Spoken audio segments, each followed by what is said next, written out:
journal vous est offert par le FPI, Fonds des promotions de l'industrie, votre partenaire privilégié pour la réussite de vos projets.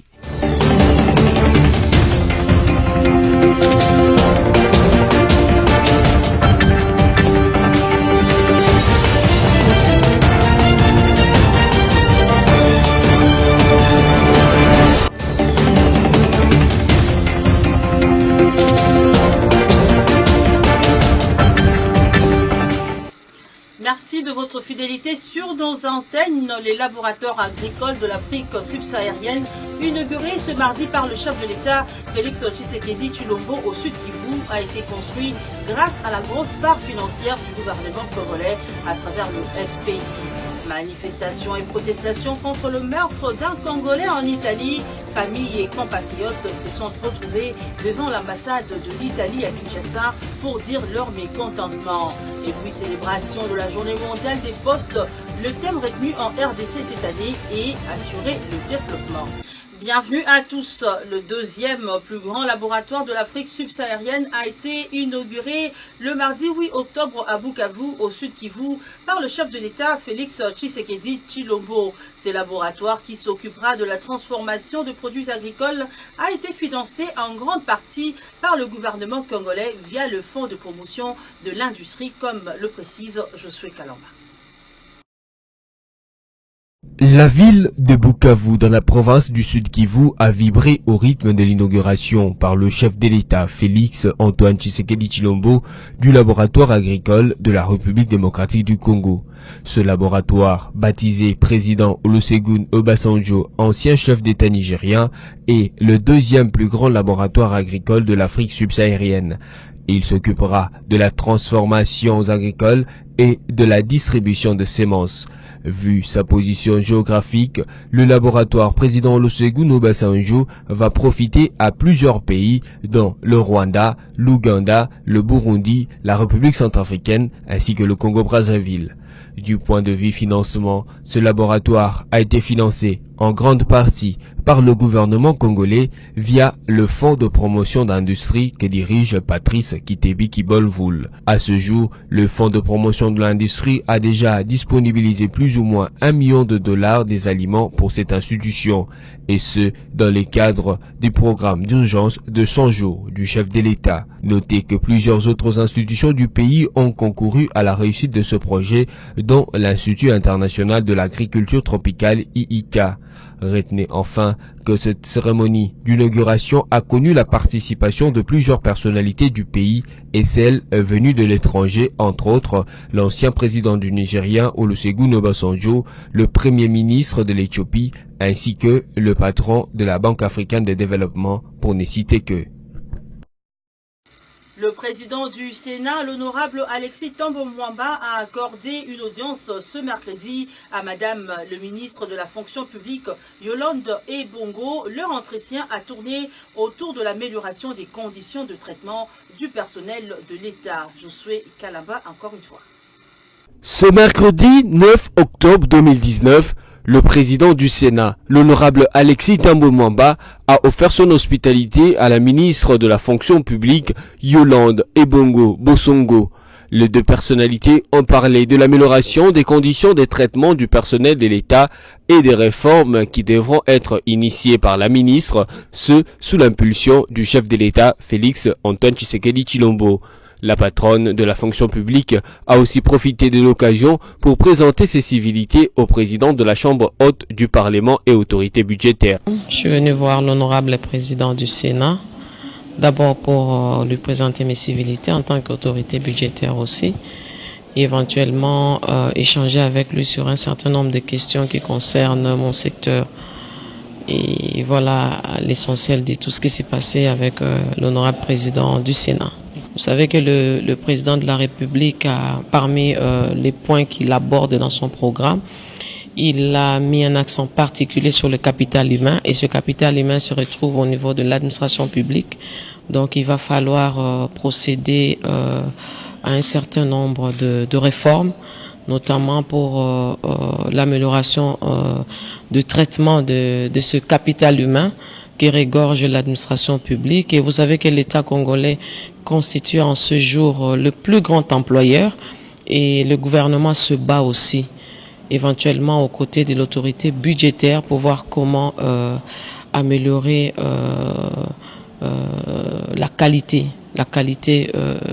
non seulement du travail de ce personnel de l'État, mais la qualité du traitement aussi. Consciente de la charge qui est la sienne, la ministre Yolande Ebongo ne va ménager aucun effort pour que les conditions de traitement de l'agent de l'État soient améliorées pour lui permettre de donner le meilleur de lui-même dans l'exercice de sa profession et à son poste de travail. Le ministre d'État, ministre de la Coopération internationale, intégration régionale et francophonie, Maître Pepin Guillaume Mandjolo, s'est entretenu l'après-midi de la journée du mardi 8 octobre avec l'ambassadeur du Maroc à Kinshasa. Cet entretien était axé sur la coopération RDC-Maroc. Images et commentaires. C'est dans le cadre du maintien, voire du renforcement de la coopération entre la RDC et ses pays amis que l'ambassadeur du Maroc en RDC a été reçu par le ministre d'État, ministre de la Coopération internationale, intégration régionale et francophonie. L'excellence de relations entre les deux pays était le point unique au cœur de l'entretien entre le ministre d'État, Maître Pepin Guillaume Mandjolo, et Rachid Agassim, ambassadeur du Maroc à Kinshasa. Pour le diplomate marocain, son pays a toujours été aux côtés de la RDC depuis son indépendance. Relations excellentes et historiques. Les relations, elles sont fortes, excellentes et historiques. C'est des relations de sang, c'est des relations bien ancrées dans l'histoire. On n'a plus besoin de les qualifier. Le Maroc et la RDC sont deux peuples frères. L'agriculture, la formation professionnelle, les infrastructures sont entre autres les secteurs à travers lesquels le Maroc apportera son soutien au nouveau gouvernement de la République démocratique du Congo. Le Congo est un continent et non un pays, a indiqué Rachid Agassim pour définir le pays de Félix Tshisekedi. Un pays qui régorge tant des potentialités, un pays immensement riche, surtout par son potentiel humain, a-t-il renchéri. Les aspects des coopérations sont très larges. Les domaines cités sont de priorité du Maroc dans le développement de la République démocratique du Congo. Et puis, les experts du ministère de l'Industrie réfléchissent depuis lundi dernier sur la problématique d'harmonisation des produits congolais sur le marché commun de l'Afrique orientale et australe qui régissent l'agro-industrie. Réunis autour du patron de l'industrie, le ministre Julien Paluku, ces experts ont pour objectif rendre compétitif les productions congolaises dans les secteurs de l'agro-industrie. Liévin Luzolo signe ce reportage. La compétition sur le marché régional et continental des produits du domaine de l'agro-industrie devient de plus en plus intense. La République démocratique du Congo devra également se conformer aux normes qui régissent ces produits. C'est dans ce cadre que ces experts du ministère de l'Industrie réfléchissent déjà. Désormais, l'étape de soumettre les produits congolais dans la filière de l'agro-industrie aux normes exigées et le faire consommer a sonné.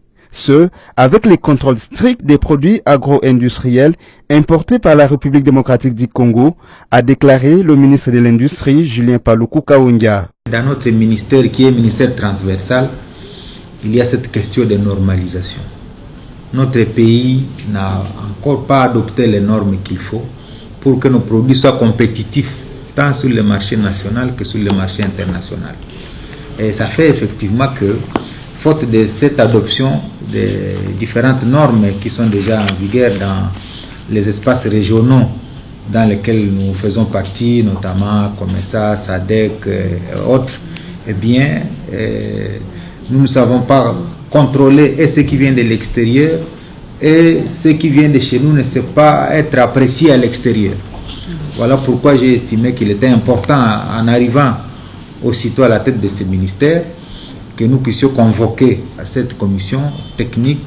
On va nous prendre au sérieux que des choses qui viennent désormais de la RDC respectent un certain nombre de normes et peuvent donc être consommées à l'extérieur sans que cela soit à mesure de transmettre des maladies. Notez que ces travaux seront sanctionnés par des recommandations qui seront soumises au ministre.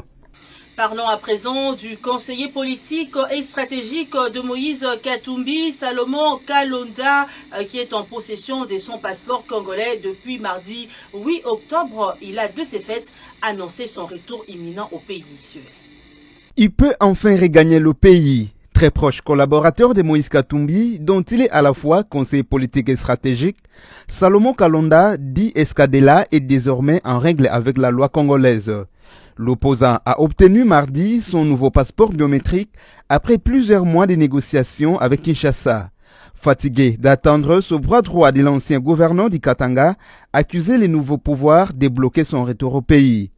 Après l'obtention de son passeport, le directeur financier du tout-puissant Mazembe s'est montré tendre à l'égard du clan Tshisekedi. Après une longue attente, j'ai enfin reçu mon passeport. Merci à ceux qui m'ont soutenu durant cet exil. J'ai salué la décrispation politique prônée par le chef de l'État et vais rentrer en RDC bientôt pour y poursuivre la lutte au sein de l'opposition aux côtés de Moïse Katumbi, a-t-il tweeté. L'affaire de ce passeport commençait à prendre d'autres proportions. Alors qu'il avait rempli toutes les formalités, au même moment que Moïse Katumbi, à l'ambassade de la RDC à Bruxelles, Salomon Kalonda n'obtiendra pas son passeport, contrairement à son boss qui sera servi dans les délais. Non en règle, il laissera M. Katumbi regagner seul le pays le 20 mai après 3 ans d'exil.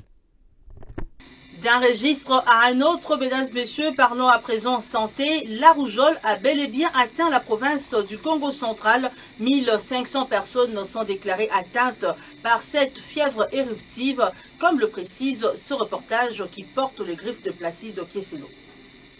La rougeole a réapparu dans la province du Congo central. L'information a été livrée aux médias par le ministre provincial de la Santé, Nestor Mandiangou Mankita, au cours d'un point de presse tenu le samedi 5 octobre 2019. Dans sa communication, le ministre provincial a indiqué que parmi les 31 zones de santé qui comptent la province, 7 sont affectées par l'épidémie de la rougeole. Il s'agit des zones de santé de Mwanda, Nsonampangu, Kinsantu, Massa de Kasangulu, Kimvula, Matadi et Nzanga. Sur le plan des chiffres, le numéro 1 de la santé en province a tenu à signaler l'existence de 1508 cas de malades, dont 26 décès. Faisant sien les vieilles adages, vaut mieux prévenir que guérir, le ministre Mandiangou a annoncé l'organisation imminente d'une campagne de vaccination dans les 31 zones de santé qui comptent la province du Congo central. Il a par ailleurs demandé aux parents de prendre leurs responsabilités en main en conduisant leurs enfants malades dans les zones de santé les plus proches pour une prise en charge médicale appropriée. Restons en santé. Selon les statistiques publiées le 6 octobre 2019 par le comité multisectoriel de l'épidémie à virus Ebola, il y a 11 cas signalés dans les provinces du Nord Kivu et de l'Uturi. Le comité multisectoriel de la riposte à la maladie à virus Ebola a signalé l'existence de 11 cas confirmés dans les provinces de Nord Kivu et de l'Uturi. Ce chiffre est tiré de la situation épidémiologique d'Ebola arrêtée à la date du 6 octobre 2019.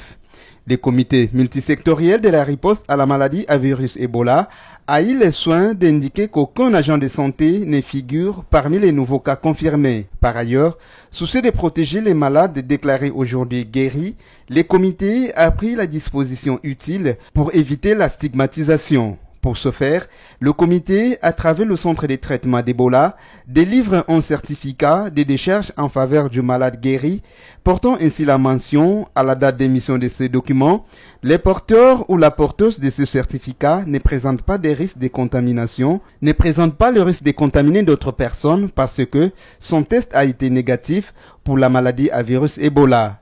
Il ou elle est de ce fait déclaré guéri. Son état de santé actuel ne constitue pas un danger pour la communauté. La médecine préventive étant la meilleure et la moins coûteuse, le comité multisectoriel de la riposte à la maladie à virus Ebola a appelé la population au respect des mesures d'hygiène de base, principalement le lavage régulier des mains à l'eau et au savon ou à la cendre.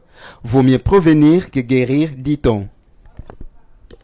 Revenons à Kinshasa pour parler de la protestation contre l'assassinat d'un étudiant congolais en Italie. Les membres de sa famille, amis et connaissances, ainsi que bon nombre de compatriotes, touchés par cette disparition ont manifesté ce mercredi devant l'ambassade de l'Italie à Kinshasa. Placide Kieselo et Jean-Rose Essengo étaient sur place pour le compte de BIC-TV. La manifestation des protestations contre l'assassinat de Mike Zama, jeune étudiant congolais de 21 ans, tué le 26 septembre 2019 à Rome, a eu lieu ce mercredi 9 octobre 2019. Membres des familles, amis et connaissances étaient à l'ambassade d'Italie pour y déposer un mémo et exiger que justice soit faite dans cette affaire, tout en sollicitant l'implication du chef de l'État et des gouvernements congolais. Les membres de la famille ont qualifié cet acte de raciste, bien que le gouvernement italien cherche à camoufler la vérité. Comme prévu, le mémo confectionné pour la circonstance a été déposé. Et juste après ces gestes, Didi Dissachi, membre de la famille, s'est exprimé à notre micro. L'ambassadeur nous a bien reçus. Il ne pouvait pas donner une conclusion, d'autant plus qu'il doit entrer en contact avec les autorités au niveau de Rome. Mais il a promis son accompagnement afin de restituer la vérité. Et vous restez dans quelle position? Attendre la version de l'ambassade? Nous allons, puisqu'il a fait des bonnes suggestions, nous allons essayer de travailler ensemble, main dans la main, afin que finalement nous serons gagnants-gagnants et que la justice soit faite. Espérez-vous que la justice sera faite? Nous espérons toujours que la justice soit faite. Nous avions saisi aussi les autorités congolaises. Nous avons saisi le vice-ministre des Congolais de l'étranger. Nous avons saisi le ministre des Affaires étrangères. Nous avons saisi la primature, c'est vrai, en copie, et même la présidence de la République, de sorte que la lumière soit faite sur cet assassinat que la famille ne peut pas supporter. Que la justice triomphe, s'élever des uns et des autres touchés par cette mort de Mike Zama. Rendons-nous encore une fois en province après avoir annoncé les débuts de paiement de salaire à la minière de Bakwanga Miba en sigle au Kasaï oriental. L'heure est au recrutement dans cette grande entreprise d'exploitation minière qui demande une main-d'œuvre importante. Différents postes sont vacants, notamment dans les domaines informatiques, électriques, marketing et communication, comme les souligne Liévin Louzolo. Nous sommes ici à l'intérieur du bureau provisoire de l'entreprise Saint-Louis-Begem à Mujimai, non loin de la poste sur avenue Inga. Ici, on fait le dépouillement des dossiers et l'on classe selon les niveaux d'études et selon les domaines d'intervention de chacun les différents CV réceptionnés par l'entreprise. Le directeur adjoint de Saint-Louis-Begem, en charge des relations publiques, Tate Nachini Matissa Moleri, explique comment l'entreprise va œuvrer pour le bien-être des Kassaïens.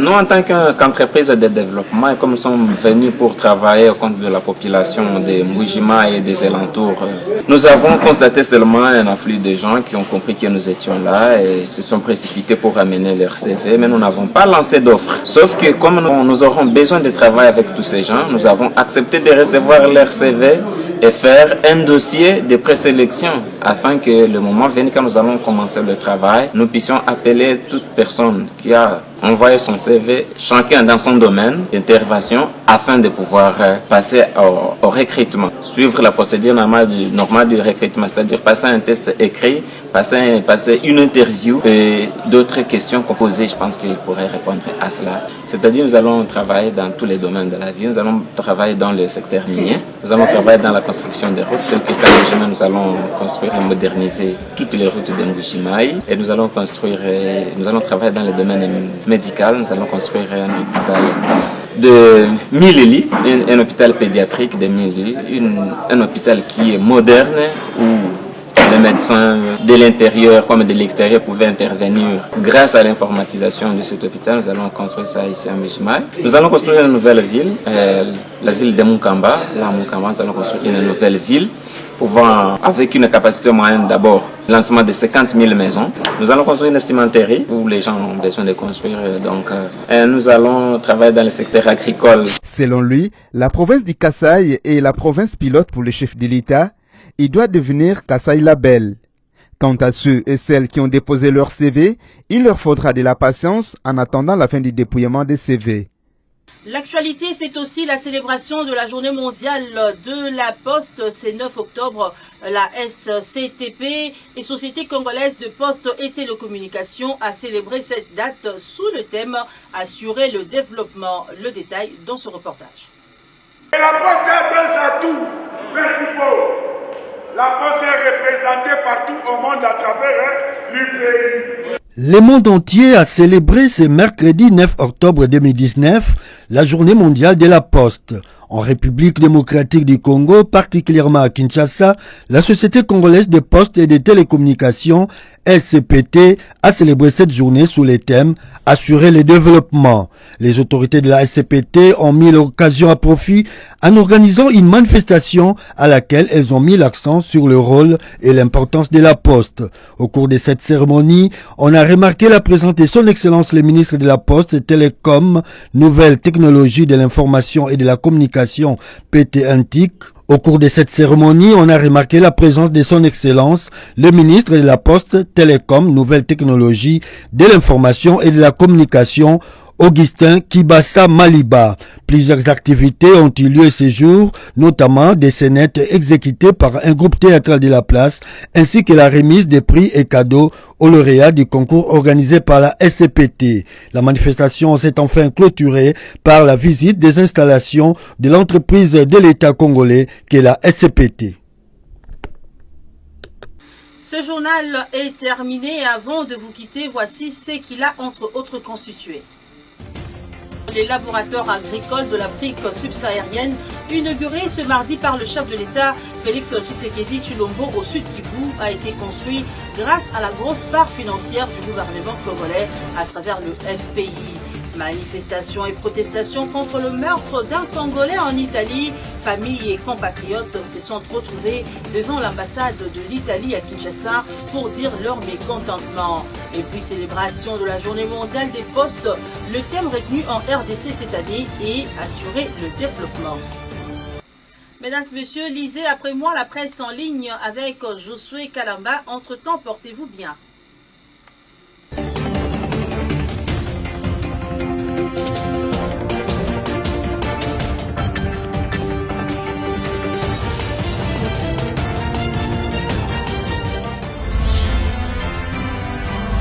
Ce journal vous a été offert par le FPI, Fonds des promotions de l'industrie, votre partenaire privilégié pour la réussite de vos projets.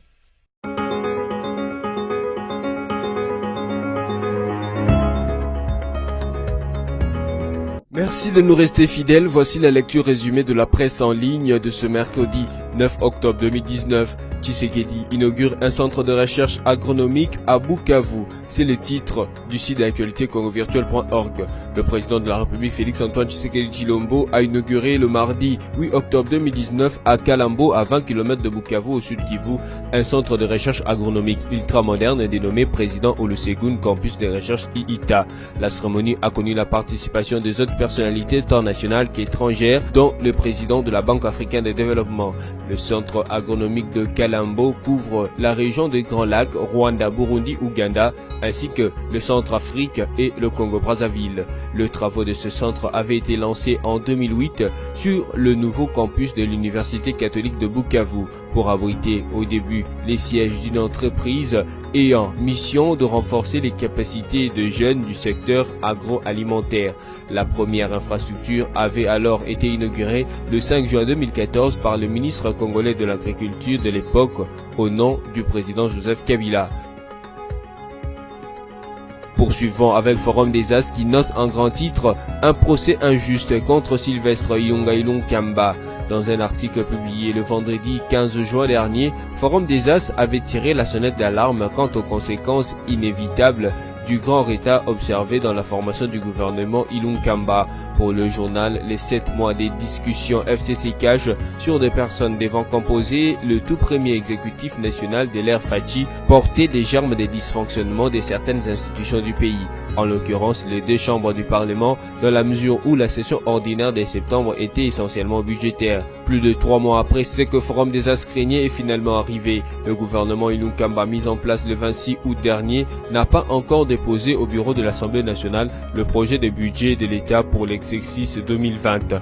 Pourtant, la Constitution prévoit en son article 126 alinéa 3 que le projet de loi de finances de l'année, qui comprend notamment le budget, est déposé par le gouvernement sur le bureau de l'Assemblée nationale au plus tard le 15 septembre de chaque année.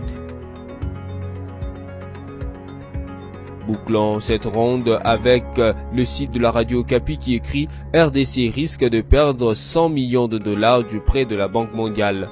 La RDC court les risques de perdre 100 millions de dollars américains de la Banque mondiale si elle ne ratifie pas le texte autorisant ce prêt au plus tard le 24 octobre 2019. Il s'agit de la date butoir fixée par ce partenaire financier pour ses ratifications, faute de quoi l'accord de ce prêt sera annulé. Ce fonds est destiné à financer le projet d'appui au développement des micro, petites et moyennes entreprises congolaises. Ces financements approuvés depuis juillet 2018 par le conseil d'administration de la Banque mondiale a été adopté par le conseil des ministres le 27 septembre 2019 et le gouvernement l'a transmis lundi 7 octobre seulement au Parlement congolais pour sa ratification. Cette revue de presse est terminée. Merci à vous de l'avoir suivi et au revoir.